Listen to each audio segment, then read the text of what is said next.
जे जों जोला लिसवान मिलो से तो इदी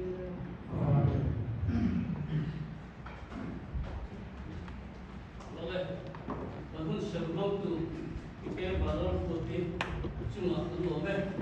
hian kan misal teh, atau kan kicin teh, kalau tu lomong teh mai,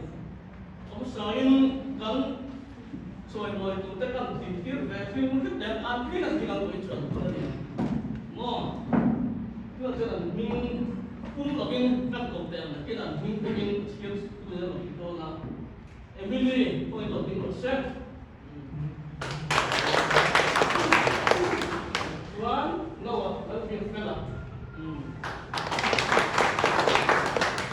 Reuben.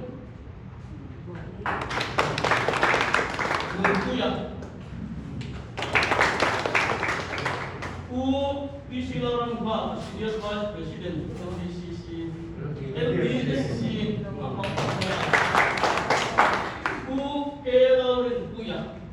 ang Wrestling Association. Ang hindi pa kunay tulad kan tupit ho. Sichuanin mitsinakban ilang de utlaka kal soya environment tatiyan so dahil political party ko sa ipakan so pa kan soya na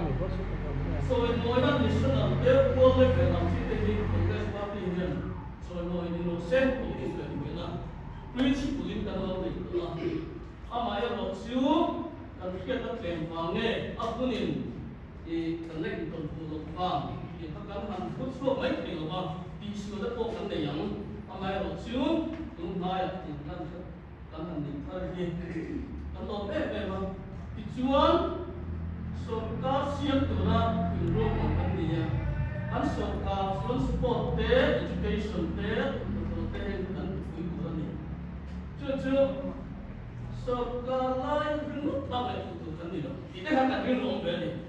tu dah kena ke kan ini te silai te ke kan silai ke tra chuang ke to kha nakin akan bakuna so te si mami isu nak berinfal ko dan konsumsian itu di lain dia tak produk dari nama dan ringo question pan soya ituan di part function dan ambil part office dan itu lumai press ke pintan penyidikan ko so ketinggalan jadi di lain dia tak dan ringo so orang ini bukan suri misalnya ituan anh chin toy kan nói thả anga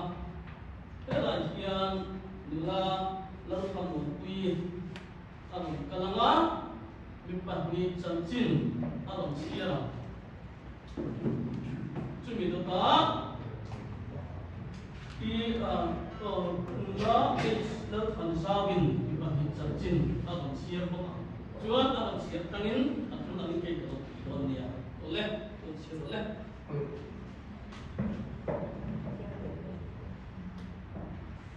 Emily is here with the Bena Davis from France. Santi Farugapia in Pula Kanwe, in the Stefania, Una Vipa, and he remains here and he is written about past days. When I had to get witness the parishes of the sin of the big book, Zoram State for lifting Chumris about. He got live with Zoram State Arm Wrestling Junior Accord Kande, Senior Accord Windy Alto. 2024 National Arm Wrestling and Para Arm Wrestling ng Puradia, 55 kg Junior Accord 2025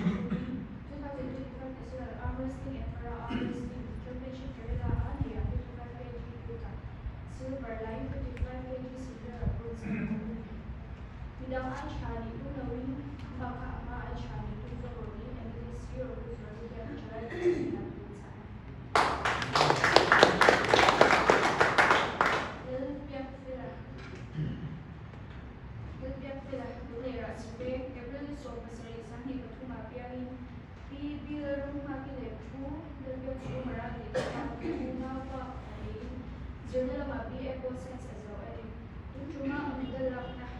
Championship at 16 kg youth senior left above the way khi mà khi anh đi chân chúng sẽ lên cái picture ở úc thì cái việc của anh là sẽ là đủ để làm chủ sản.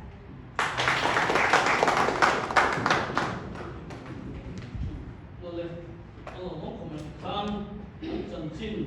bắt đi thì làm tập quất, anh đi, cho nên là chân chín thì cần biết sao cái này à, cần biết phun sông dễ có đẳng, thì chứ anh, biết thằng đi, cái này là chia phải rồi đấy.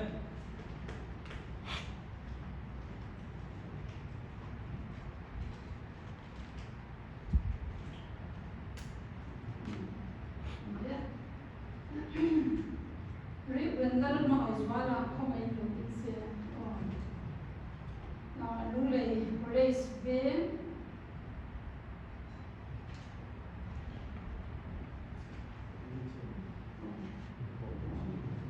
okas ni nga sam di le pasal apa na robia nga amule apa tu L8 so tham pu ya le dal mi ngoi sa ya ona te ai din mal so tuang le markas ya zirna na matwa class pe hem kalin na bola ma in ro na o ma in ro mai thina ni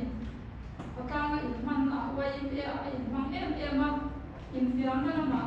no ban in football lam pe in boxing lam a pe ya lung le district bronze medal la lo la do this one arm wrestling lama kal chota in tunchuma junior right pe na gold medal la in junior left pe na silver medal ala bokani beidon na in de tir mai lowa kan sap lo na de hi ade pe ka aya cha ati de bona bil ru ti lo tin na bong pakhat ani a kan sap lowa kan fil runa te aswal ram zonga bil ru ko lovin aya cha a le de bona bil ru ti a koi mo le in sap lo na ka i chak na ma in Ruben del Pamay Swal here at Halai with the Nena at Ani.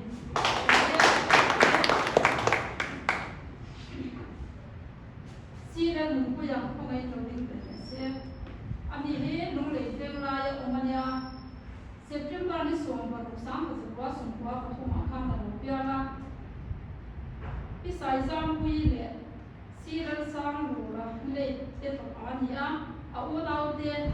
Betsebi la rocha mi man som tuangi si la rin sana zirna lama HSSLC ania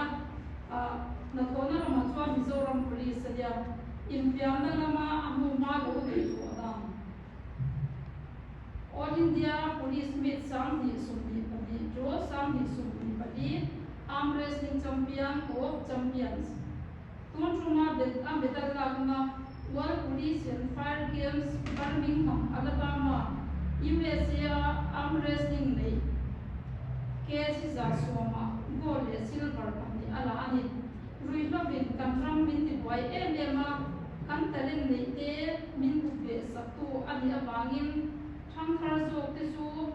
Ruiloka, Philip Tunde, Mani, Risel, Langai, Poimo, Turin, Asa, Ani, or the Katisum Kate. No, never mind. I'm trying to get there now. I'm pizza. I'm the car. No, never mind. That can in the whole Kuya, which is true. Well, I'm done. I'm resting up. Sharp, the fight, and I'm only a good day. At the Kali. It's one. Can't say that the two.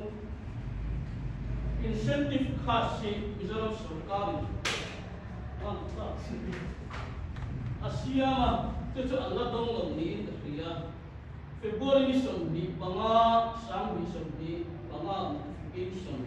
Soalnya itu publicize pura IPR tahu kalau India. Apa sendiri di IPR website kan, banga kei takian kalau mulai luar.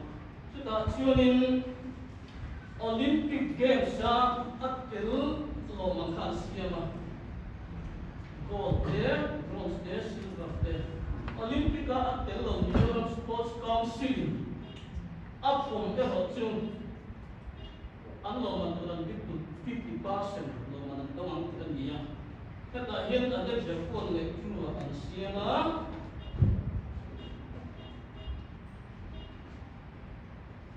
chứ chứ ở đây sẽ có trong ở World Championship go ở bên chỗ lên người sử dụng bằng tên xin là junior là người tên sub junior là người dùng tên thì hai national lệ international các national championship ở cái bộ người xin của và xin của tên cho junior là xin người tên sub junior là xin không tên thế cái sport association cái bộ in tapi kita ini akan dia ele khadir dengan pada ucapan yang pada Mizoram Sport Association dan Mizoram Sports Council Thathum chunga dilpui lo chuan an lo kha an time kha a o in thang ko kha kan phia tang kha o be di lai ben ko tein kan tan ma ni di chuan kan program ang hian kan kalanga am sain welcome speech the ponila le sport association til da ja ani mo mai koi mo song soi turin ar lang nu khala kan song nga ani hi politics sa an main lang le ya lung le LDC po chairman te lonia LDF te president te lonia duna Mizoram Football Association na honorary vice president te ituan Mizoram Football la po foi do mo tap le lung le ya me po lung le district Football Association president no masa lung ni te tiengin sport association kama kan foi tu ni tu sport stream ma alo te na tu jor ko na soi turin so ma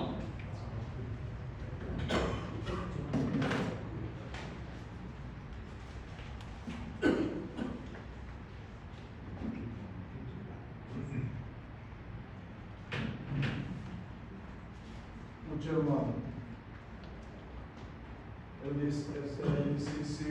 Program Committee Chairman, Tanun Shermanglu, Buena Ehun, Kaman Tena Tura, Kaman Song Adoma, Leika Hui, Him Chatu, Kam Arm Wrestler, Dong Takte, Din Hedin, Andin Tena Tura, Church Walk 2. Association akan suai tu midor tak te din anjing kong atana poi mo annung anma ansir ko ka ven taka hetiang ang din hun andin the na turata na jong jwana ne la ven puya te to so pui kon chunte din LDSC kan suai tu zaom ta Undin muna page 1 sports zone khai khoma isi den on lo kwa khoma atel lo kan bi lo senior vice president sena then the official lama army and koi mokte kan lete le rom ka bol kui kan senior te boile herbun mom te in Zavain Chibai kabu kaceru kan program si lakan minit nga ini chuan fil tam sela na boina he hun kan man chan per te ne na tangin ben wa tha le lo zo te kan la na thatu ra nga ya chuan fil tam tak ka sei lo he hun kan man chan kan sia tun ba tangin nung district congress committee in par kita na ham na basic ba lo ba leitla kui te hin thatu te national ania mo international ania mo joy boy set ya kan joy ku ma sa na ga kan lo siam chu mi du su chuan brain na ya ni kan phang ni a het yang phang mai ko chuan ta chang suya program committee kan ni na ya lo ka program committee te chunga lo ku ka sayam din kan ngai tha kan chairman hen an tangin kun Kunma Trangin Sports Association kan in mang ve a District Volleyball Association hunrei tak suai tu kan ni a District Football Association hunrei tak suai tu kan ni a then District Sports Committee Sports Association zong khai khom tu kun sang ni pathum atangin mong pun sam chelin Voina Arm Wrestling Association kan president nita le me purin puya ka hone pe District Sports Committee te kan suai hoba din voina kan suai tu te District Sports Committee kan vice president usera ka hone te po football te kan suai hoba tiang chuan rei ka association kan ho kai suaya din wai me te kan oma sports kan te kan buai puya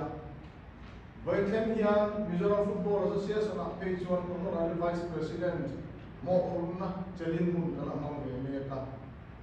chung zong ka zin kong na sports bi ka kan su nu te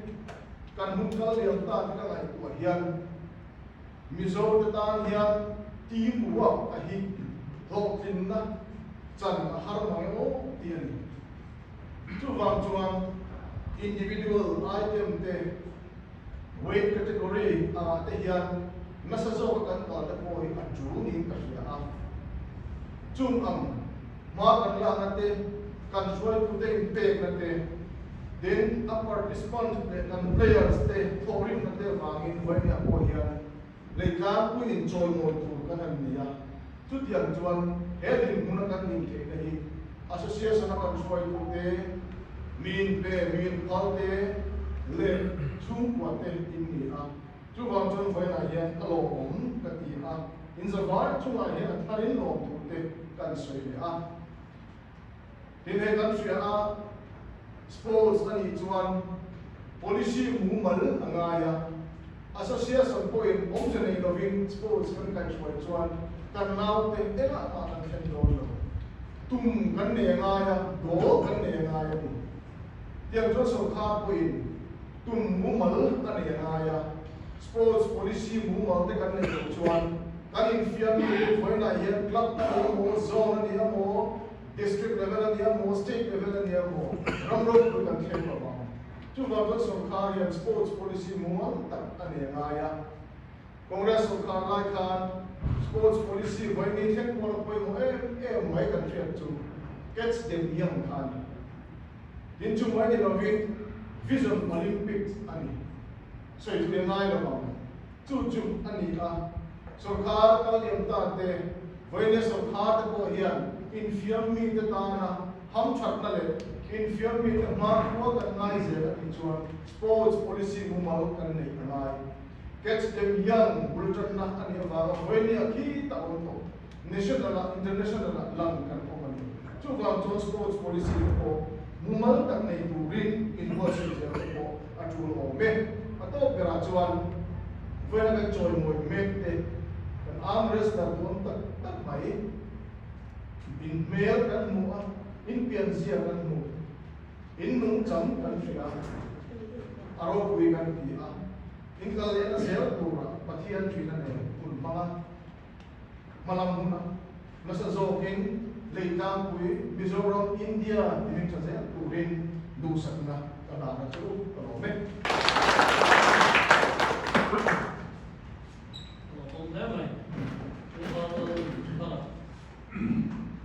Chuan citation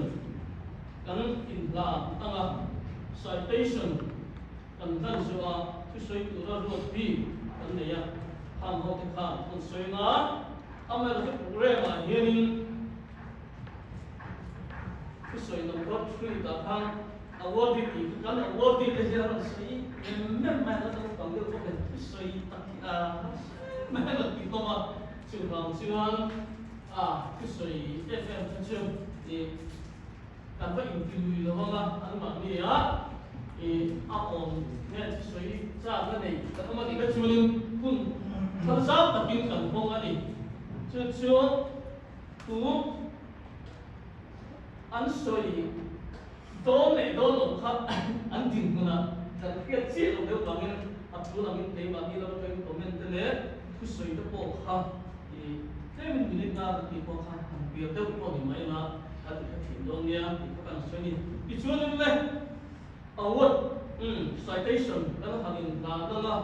ti chuan in e apa syafarin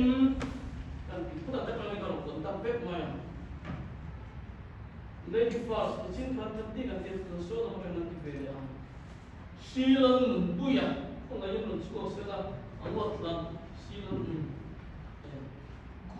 silang buya ani he velai a omani ya hela hin sing la anu de pot ti sa ni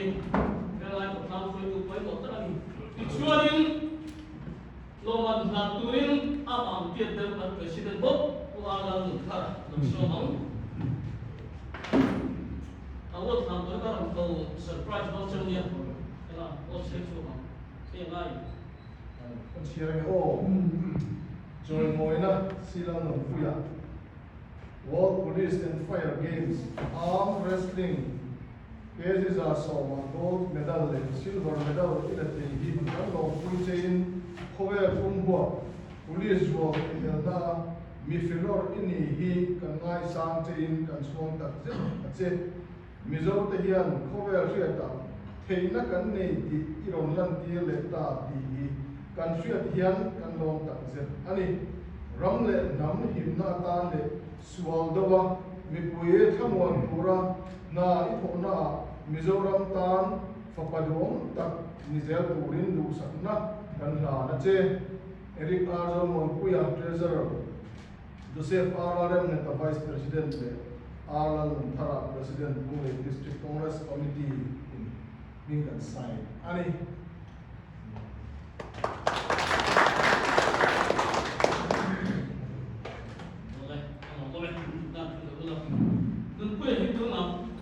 City Police. Today, the Tika, Isuan, Ruben, Learn Mama Isua, who I had I know that's what we love. No one Naturin, who see the Buana, and a spicer. Now, a surprise to Tanzania. That I brought here. And she has what? Who started to let me.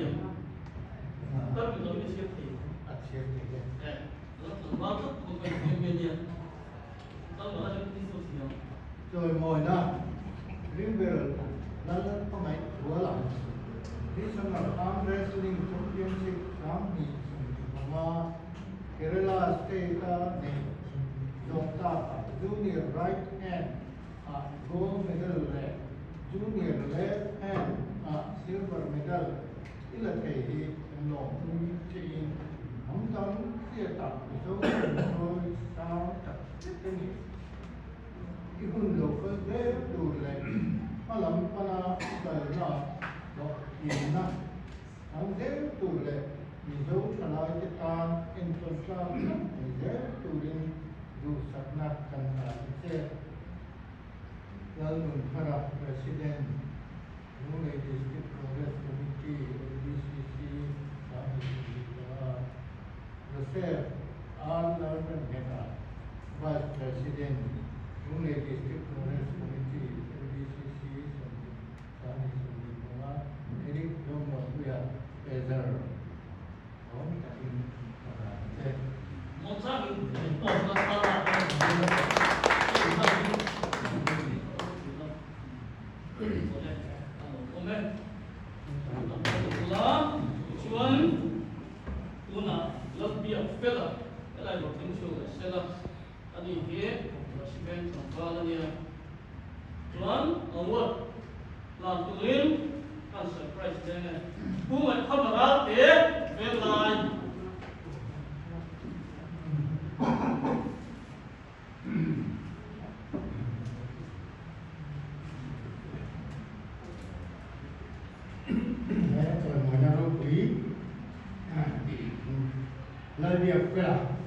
National Arm Wrestling Championship.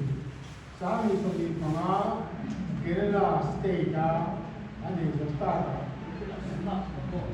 cái xong yêu là lệ senior lệ gold medal là gì cần nó quy trình nắm đằng kia ta mizo ke mizo sang rất là yêu lâu cái dễ tu là lệ mà làm cái nào cái nó rồi tin rất chẳng dễ tu lệ mizo chalai cái en tuần cả tất đi dễ tu lên du sắp na cần là nó chế Waya President Nalu Thara in Vice President Joseph Nalgan Keta Treasurer Eric Zoman Puya Lunglei District Congress Committee. Yang paling paling pokok adalah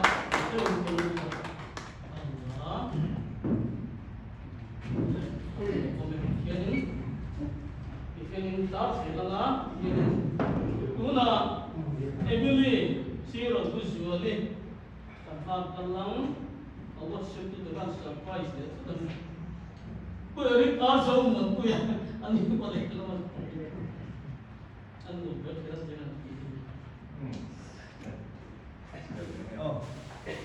rồi mỗi năm MBDC rồi rồi đi National Arm Wrestling lễ gọi là Arm Wrestling Championship sang thì là Kerala State anh ấy nói là cái gì số mà youth silver line cái gì số mà senior bronze medal khi là thế thì cái nhóm quy trình năm đầu tiên là Mizo Tết mình số sang các rất là nhiều 이분 loksoze tore parambana ikana lo tinna jamse tore bezo chalai ta enton ka ta je dorin du sanna dan na che organ hara president jose organ the vice president eric arzon the treasurer the district congress committee then ming and say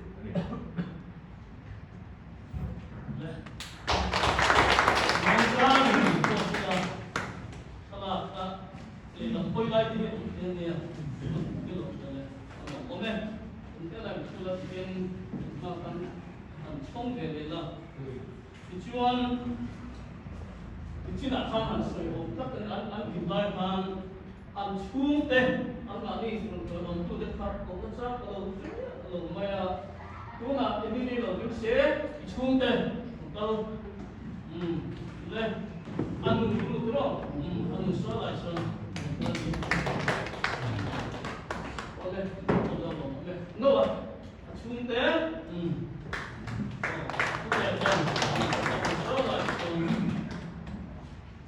John Ruben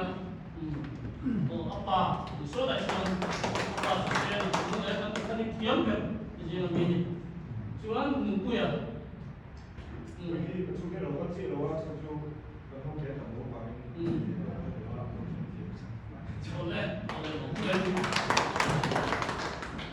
Sultan Tusai tangan doni lain apoy view jungin program on dia together with the President of Wrestling Association saya saya ni hit sangat lama boy jadi kalau dia MCA tu nak hit treasure dia tu mai award terus siap kita mungkin nak cun kalau tu tu boleh kita sensa award tu tu boleh mai tadi so tu punya so long Ucapkan pada orang tua pemde, bolehlah yang dicinci dapat mai dan pol Lunglei District Arm Wrestling Association cuan dan toma dan lo bah kan tiada kan boleh kat tonna dia Arm Wrestling Association di Naupang kan nain tiada enggak mau buat saya Cina tiada filro kui kan basic pak lo kan lo mani cuan boleh yang arm wrestling kui tu deh ini masa kan lo kalau anding kita boleh arm wrestling kui tu deh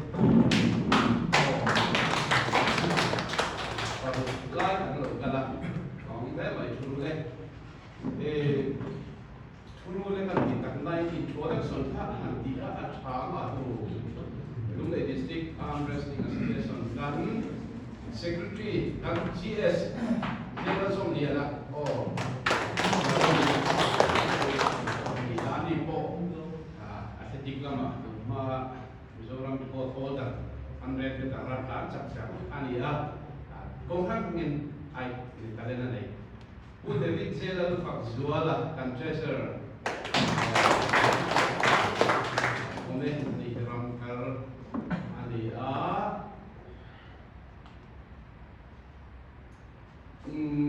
Mon Puya oh kan executive committee member Sena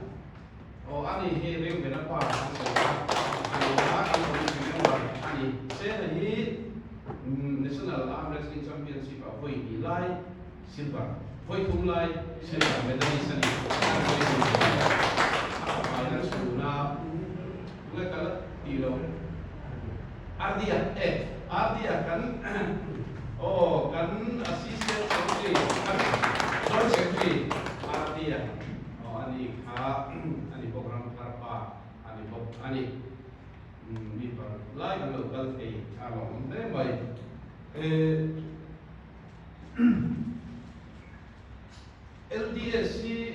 LDCC in the way was say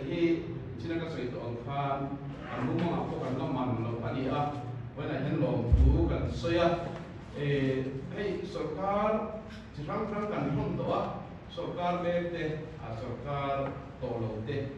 Hetian Pina Jam in Shia Apo Puigan did that sit a group of Apokan say China a committee in Apokan Soya Buela Yan in Zuma long to and soya Hetian in Tiabang Yan and Andres Rateyan so Nanasata and they don't need to chia ma an panahon kal se tura hoina in thil ko sai hi lo tin na an chan ki na kong poi mo ta kan don ni ti wen kan ria kan no ani de hoina yan am res la pali choi moi an ni a soi to ang khan an ni hi mi chuan ong tak Lunglei Mizoram India ram mai ni lo ko fe ro ko pa ya cha an ni ti kan bu ve ka nakina an panam pun anti protect atekan soyana anei deman oma chu wang chuan an ni tan hian point pun was ai aro buile chuan ani in soitong ka hei LDCC in han was sai chu ki lai chu hei so kana changbe tu HPC vice chairman UMS dia ikan dik sakop maya ani le kuma bima Lunglei West MLA ikan dik kasa ani chu appointed bina lo tu kalai kal kan ke kan soi ani kita tapi kan soi kan ani chu ke chuan arm wrestling he Olympic game ani koi kan be sia ani pula chuan so te Olympic kan bina do ti kan buwa kan sia chu pun akan dengan chuan itu kan chuan kan au kan au bela chu dong dia su Olympic game arm wrestling ni jero se ti kan dong tu te am so ram de India ram ma kan dong tu te ko an ava ai ro dia ani arm wrestling ni so game ni ti ko na kan buwa chu wang chuan sport item kan atalo na di login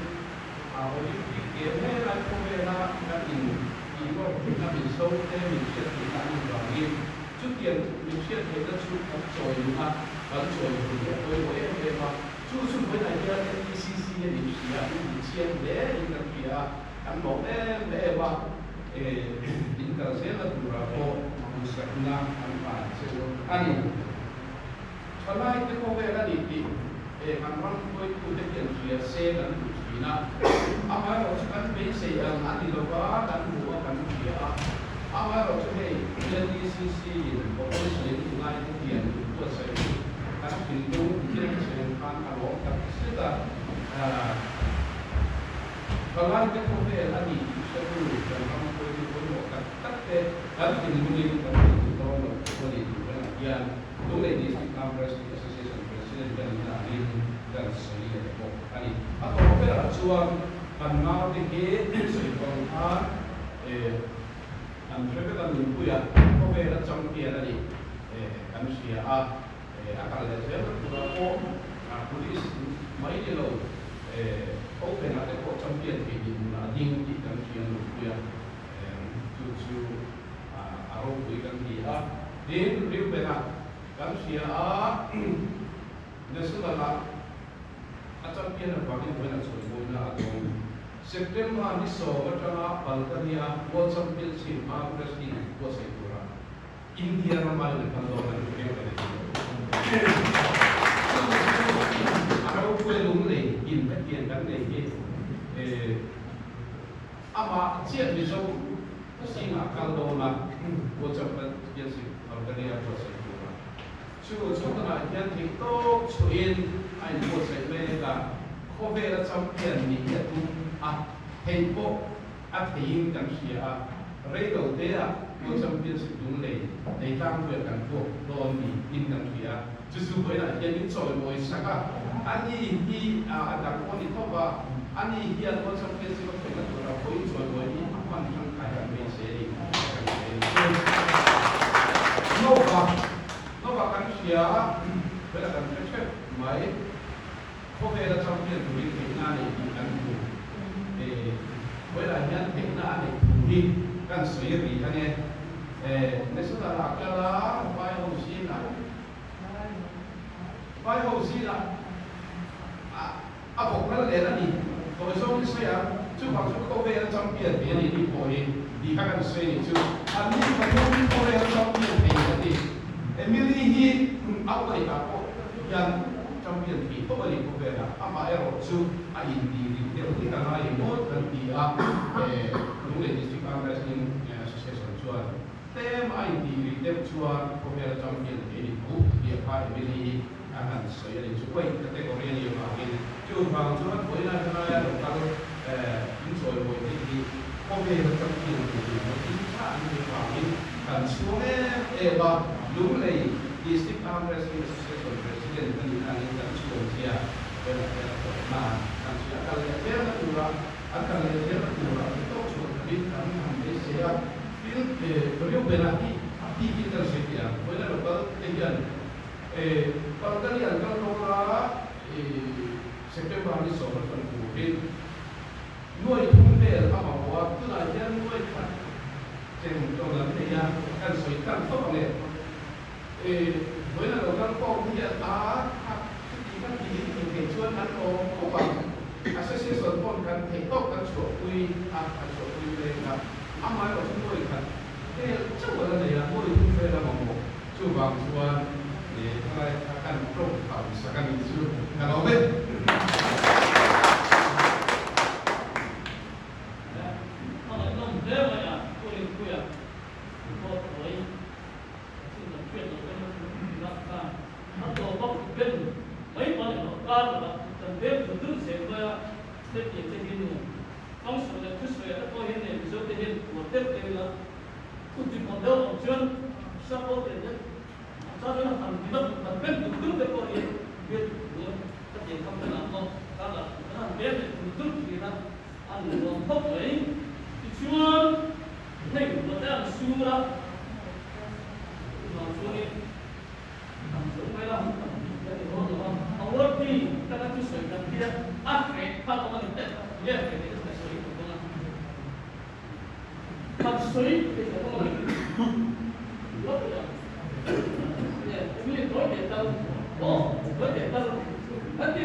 cover hay abot don cover what into that an nation of the kila abot in the form lấy đồ thế là mình hết biết thì sách nó đi cover don mà chưa mà đi nếu lấy là sẽ có là cái sự chúng đó mà anh đi condition này bài thì pass mất rồi bỏ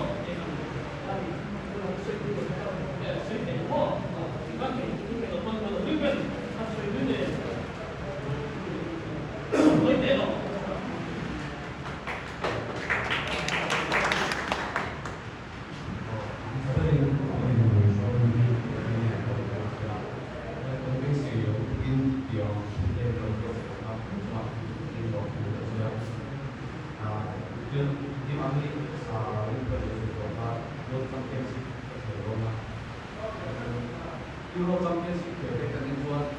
ahad sampai roh kan game ni nak kita jadi masa tu apa yang kita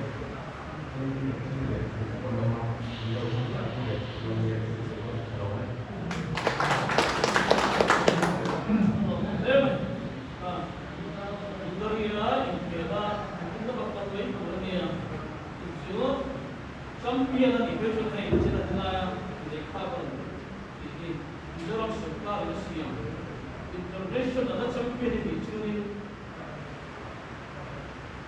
apa macam sen pas sa kedua di Chile 25 lakh atau penjara atau seperti sama amai lucu Olympic ini apa di dalam Olympic ini apa lucuan người được chúng ta là nhiều ai mà những người khác ta sẽ để chúng mình chuyên Asian Championship và chuyên có là sáng là senior junior thì cái mà còn khác lại là suy phát triển là làm ông làm difference là cái chúng người làm tốt mà mình kiếm người ta là làm mà chúng ta anh cái gì sẽ được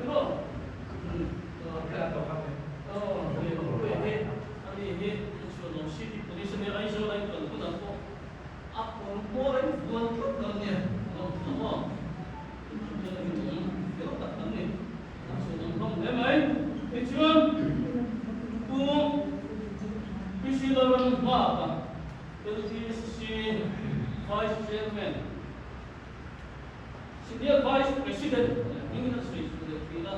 Senior Vice President semua, itu adalah kemudian unit lapan, macam tu semua tersedia. Tapi senior kalau sudah kita ada macam itu.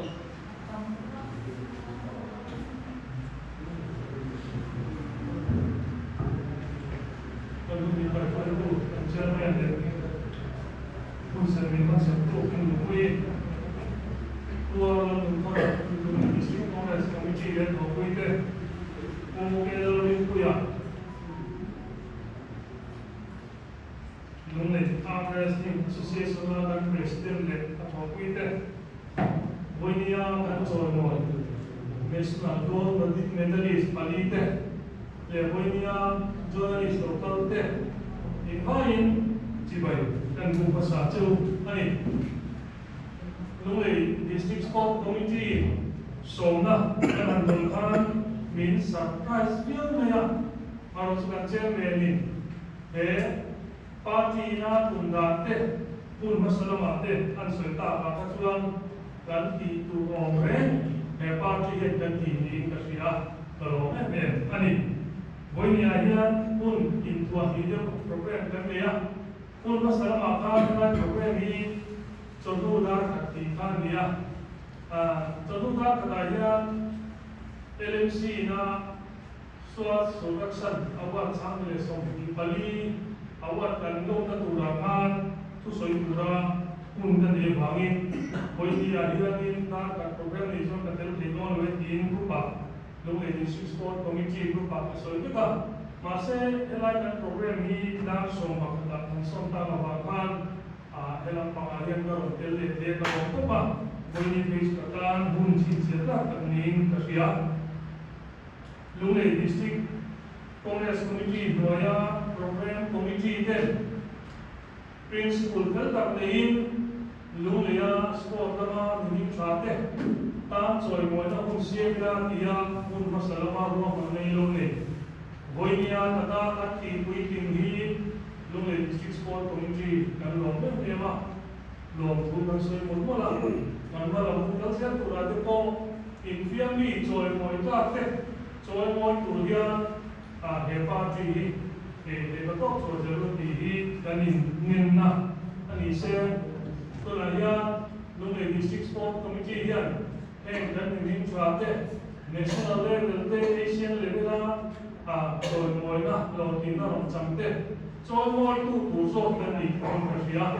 Maro Chukan Hoya Association Trong Owa Chung Katan Choi in Ti Ka Borok Te Om Te Wangin Dan Tuwi Kan Kal Te Pui Kloni Ti Te Poka Voini Lokal Kongte Yang Hisian Sakula Sport Council Kang Hianin Lunglei District Sport Committee Hian Kung Kata Noi Tung Board Heli Sung Kan Dong Tina Chung Kapo Chu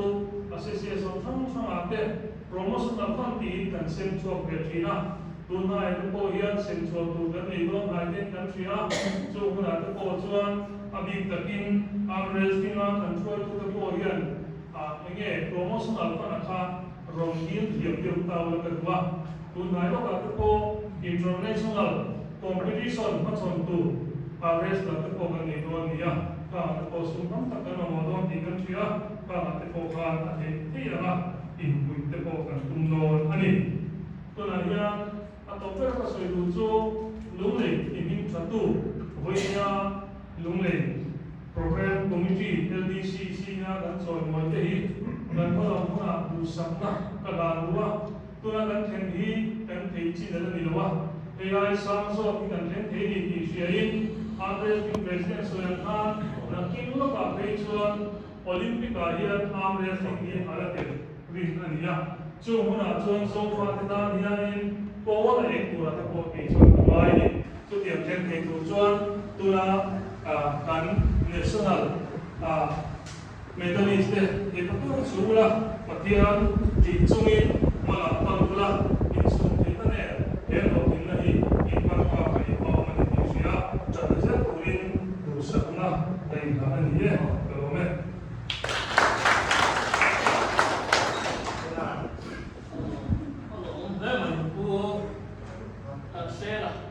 Saya ini penelitian beliau. Saya nanti nak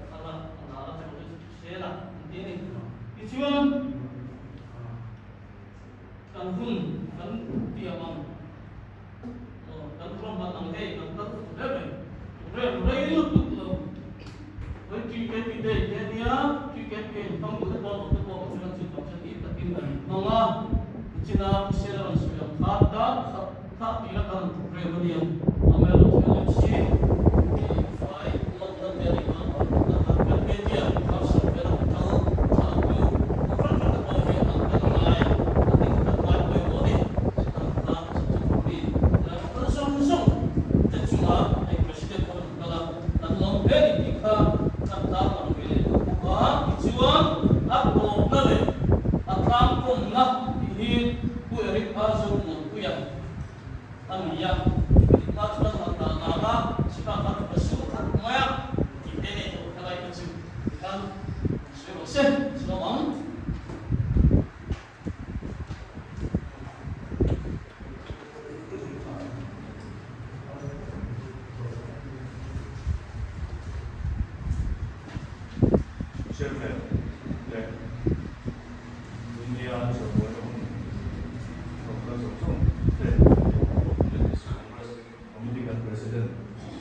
chen kan ya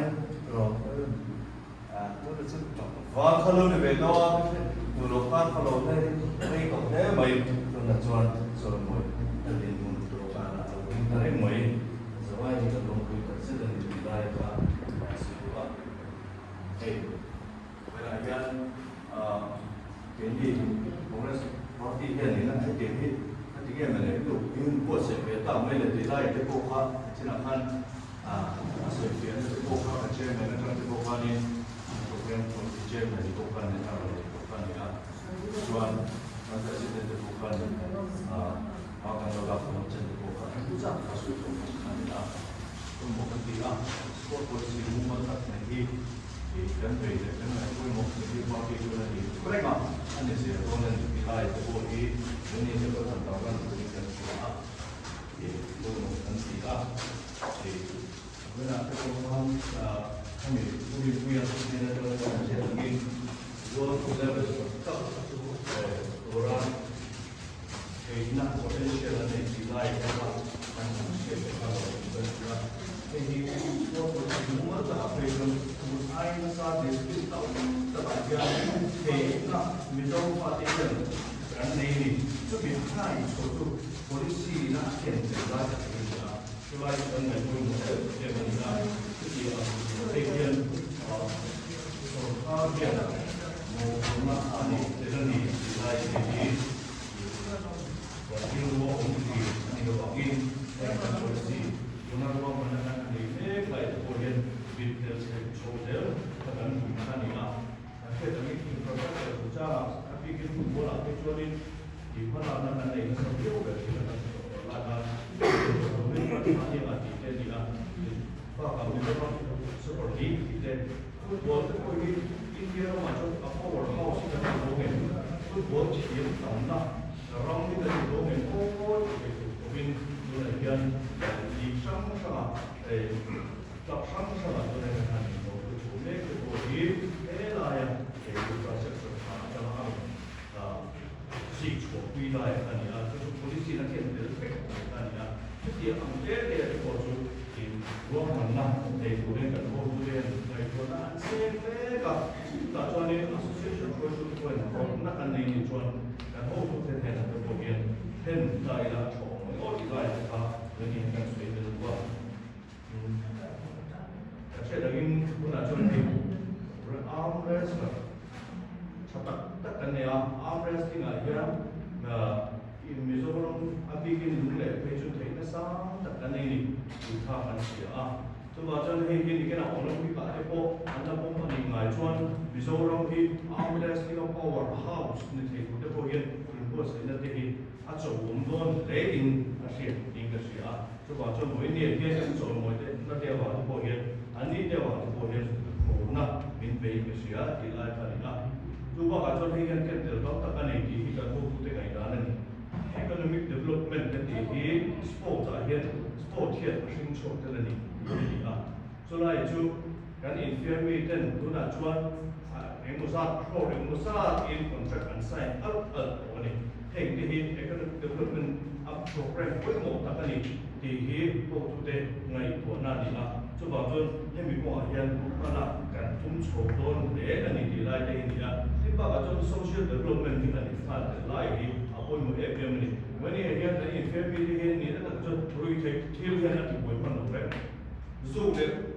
muộn thiếu hiện in đi buổi thì anh em phá lục đấy chúng ta chụp anh nhá chụp vào cho hẹn cái ôi một FM mà hẹn sport in phía nó khán giả nó sẽ ôi bộ này trả lại sự sale cái phim chung hà nội này thì hiện là gì là chụp vào cho hẹn bị policy là hiện nó sẽ thực hiện any foundation cái quy cái tung sẽ là này thì lại hiện cái quy của cái lại rồi là suy tư ni bốc sẽ tin vào cho nên cái mà nghĩ là indigenous games kan ti về tu mà trong in sụp nó để ti sang sang thế cái lâu ông này về một cái bồi tourism chắc là tụi ta sẽ bồi một cái này thì là hiểu được cái anh này của chúng ta xuống sport promote của cái này là sport policy của cái bồi luôn mình là bộ để chúng này là tụi này thì là tin vào in film này sẽ này akan của này thì là sport policy ชวนรวมกันในกลุ่มสูงเมฆกันนี่ละร Kuna new education policy at the point integration with sport with education di awma. Subi itu lah kan sirna le kan infirm ni akan tujuan sustain tu, tu je sustain dan itu tuan tinggal umci ni. Coba tuan subi ni tujuan kan sirna yang tu ada point infirm na sedekah kalau pui kalau ciaga kalau tu tu buat tu dia polisi tu buat tu na hen. Kalau tu kan aku mana kan di lain tu boleh masuk dalam benda buat state level hen monitoring framework tu boleh atau me kan di lain tu tu dengan dan dia tu boleh kan sport policy cerita presiden sudah boleh mau ni kita nak kan boleh cumi atau control me kalau orang mau cumi kan hen buat tu association pun mainstream sport tu boleh kan buat saya ini nak buat tu dia pro tu buat tu kan hanya nak buat ni boleh doktor acuan Wena anso moite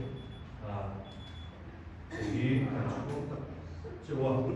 saya pura pok sabna dan cewa in wena hekan so nate mai pun in the district sport committee kan senior vice president Nuruman Buya usul te Nuruman Sakti cuma kan long tak sedap in the district arm wrestling association president Nuruman Buya ini sekarang kok mai saya tahu tu ada ngay cái rong đâu vô sẽ cho là MJ apa di charisma leader kan yang si ani di lain di kerja macam na saya ada sport disiplin macam apa yang apa nak join team lain masuk nanti boleh kini ke siapa cuma tu kan tu so ya in MJ ada president home mana mereka semua orang kaya saatnya ini pengumuman kaya ini orang mungkin dia mereka pernah justru ini mungkin kan tapi mana nanti berarti orang mungkin dia kalau tu suatu pun dia kamu lona ini so kalau office lo tahu mereka yang kita pun tu pun ini tim kau mai jadi member kan lo ni itu nama tu pun yang ni cuma lo tu kan so ya in ADS way of district sport officer pun kan pun tu min tu kui cuma ko lo tu kan so ni cuma wena kan so lo te kalau saya tu ani boleh sama tu kan macam nak nanti tu te ani ini kalau tu te Bila kita pun asyik itu pun kan itu cuma try kui tak ani ini cuma try kui saya dah kan dia mandi itu kui lah cuma lah kui pot itu pun proses saya dah kita ada yang soal itu ani sebab cuma itu so